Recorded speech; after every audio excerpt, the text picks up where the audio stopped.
तर आज आम्ही चाललो अंबरनाथ शिव मंदिराकडे आणि आता सकाळी प्रवास सुरू केला आहे. तर जायचं शॉर्टकटने जाऊया. तर अनंतममधनं एंट्री केली आणि अनंतममधनं शॉर्टकटमधनं आता आपण पोचणार आहोत डायरेक्ट नेवाई नाक्यावरती. तर पटापट रस्ता कापत आम्ही निघालो आणि आता आम्ही पोचलो नेवाई नाक्यावरती. तर पुढे गेल्यानंतर भालची कमान लागली आणि भालची कमान पार झाल्यानंतर आम्हाला आता नेवाई नाका लागणार होता. तर भरपूर ऊन असल्याकारणाने आम्ही गाडी मीडियम स्पीडनेच चालवत होतो. लेफ्ट घेतल्यानंतर आता आम्ही चाललो आहे अंबरनाथच्या दिशेने. पण रस्त्यात जाता आता कळलं की आमच्या गाडीला पण भूक लागलेली आहे. तर म्हटलं मग आता काय करायचं, तर गाडीत पेट्रोल भरूया. तर गाडी लावली पेट्रोल पंपला आणि गाडीची भूक भागवली आणि आता मी पैसे पेमेंट पेड करून आता आम्ही निघतो आहे पुढच्या प्रवासाकडे. तर अंबरनाथला निघताना तर मध्ये ट्रॅफिक लागत होतं. तर आता इथून आम्ही अंबरनाथला एंट्री केली आणि आम्हाला कळलं आम्हाला खूप तहान लागली आहे. तर आलो आणि म्हटलं ताक पिऊया. तर 2 ताकाची ऑर्डर दिली आणि म्हटलं ताक पिऊन आपला गळा थंड करूया आणि मग आपण इथून निघूया. तर आता ताक आपलं आलेलं आहे. तर ताक खूपच छान होतं अंबरनाथ टर्निंगवरती. तर आता ताक पिऊन झालेलं आहे तर आपण निघूया आता मंदिराकडे. तर म्हटलं आज सोमवार पण आहे, मंदिरात किती गर्दी असेल काय असेल त्याचं पण एक टेन्शन होतं आणि दर्शन मिळेल की नाही असं पण वाटत होतं.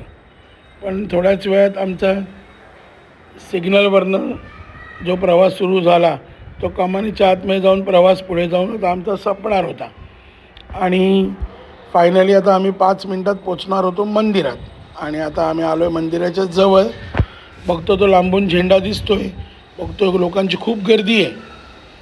तर बघितलं इथे पूजेचं साहित्य, पेढे, नारळ वगैरे आणि बिस्लरी वगैरे. आणि हे बाबा म्हटले की अरे मला पण घ्या व्हिडिओमध्ये. मग त्यांना पण घेतलं आणि चपला काढून आम्ही आता चाललो मंदिराकडे. तर मंदिरात एंट्री केल्यानंतर कळलं की हे खूप प्राचीन मंदिर आहे आणि पेशवेकालीन मंदिर आहे. म्हणजे जवळजवळ 1000 इसवी सन 80चं हे मंदिर आहे आणि लाईन एवढी होती, खाली उभे राहून पाय भाजत होते. म्हणून मी सतरंजीवर उभा राहिलो. म्हटलं आता जाऊन दर्शन घेऊया. तर लाईन खूप होती, ती बघून थोडं घाबरलो. म्हटलं चला तोपर्यंत आपण बाजूला बघूया. तर बाजूला जे खांब आहेत मंदिराचे त्याच्यावर एवढं छान कोरीव काम केलेलं आहे. आत्ता ते करणं खूप अशक्य आहे कारण एक फार वर्षापूर्वीचं प्राचीन मंदिर आहे.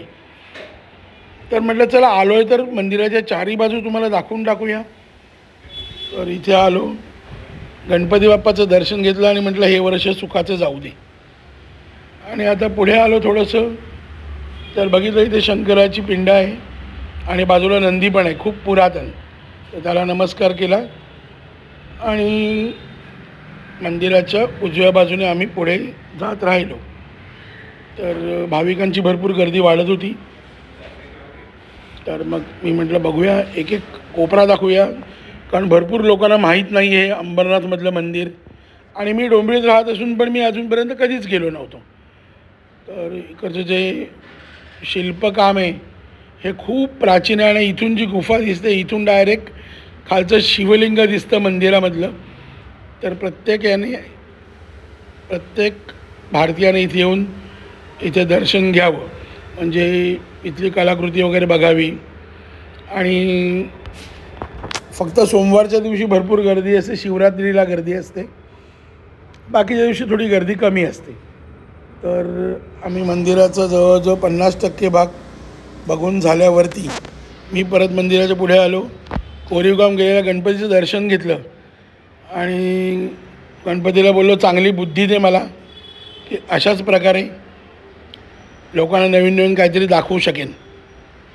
तर अगरबत्ती लावली आणि म्हटलं आता आपण नारळ फोडूया. तर नारळ फोडायला म्हणून थोडंसं पुढे आलो आणि नारळ फोडून झाल्यानंतर आता मी चाललो आहे बाजूला असलेल्या एक वटवृक्षाखाली एक हनुमान मंदिर आहे आणि देवीचं मंदिर आहे. तर इथे भरपूर लोकांनी आपापले काय काय मागण्या मागितल्या असतील तर त्या मागण्या पूर्ण होण्याकरता इथे त्या लोकांनी असे लाल कलरचे रुमाल बांधलेले आहेत की त्यांच्या मागण्या पूर्ण होवोत किंवा त्यांच्या मनात काय भावना आहेत त्या त्यांनी मांडलेल्या आहेत आणि नक्कीच हे वटवृक्ष त्यांच्या भावना पूर्ण करत असतील. तर इथे गणपतीची मूर्ती, देवीची मूर्ती वगैरे आहे आणि एवढा मोठा वटवृक्ष आहे की खूप वर्षापूर्वीचा आहे.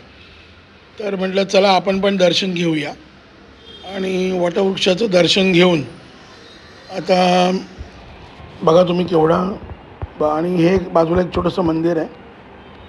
तर इथे येऊन पण दर्शन घेतलं आणि मंदिराच्या बाजूलाच एक मोठी शिवपिंड आहे, प्राचीन आहे खूप. पावसाळ्यात इथे पाणी भरलेलं असतं, पण आता जरी इथे पाणी नाही त्यामुळे तुम्ही दर्शन घेऊ शकता. आणि बाजूलाही पाण्याची लाईन आहे.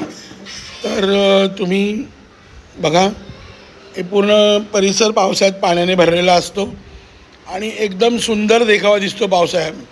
जर तुम्हाला अजून वाहतं पाणी वगैरे बघायचं असेल मंदिराच्या बाजूला तुम्ही पावसाळ्यात पण जाऊन बघू शकता.